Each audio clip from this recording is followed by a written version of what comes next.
తెలంగాణ వ్యాప్తంగా ఉన్న సంక్షిప్త వార్తలను ఇప్పుడు టీఎస్ ఎక్స్ప్రెస్ లో చూద్దాం. నిజామాబాద్ జిల్లా ముద్నూరు మండలంలో సిఐటియు ఆధ్వర్యంలో ఆశా వర్కర్లు ర్యాలీకి దిగారు.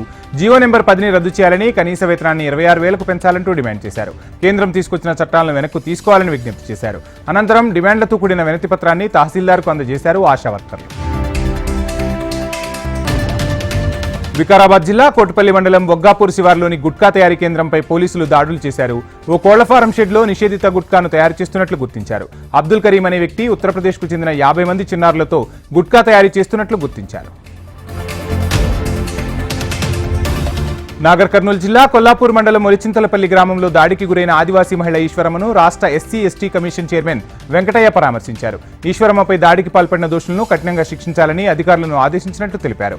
అనంతరం చెంచు కాలనీలో ఆమె ఇంటి నిర్మాణానికి భూమి పూజ చేశారు.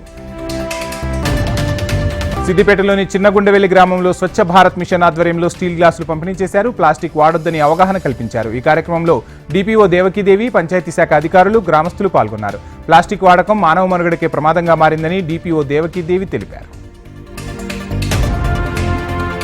ఆదిలాబాద్ జిల్లా ఇంద్రవెల్లి మండలంలోని ఇంద్రాయి, హర్కాపూర్లో వనమహోత్సవం కార్యక్రమంలో జిల్లా కలెక్టర్ రాజశిష పాల్గొన్నారు. ఐకేపీ మండల సమైక్య ఆధ్వర్యంలో కలెక్టర్ మొక్కలు నాటి నీరు పోశారు.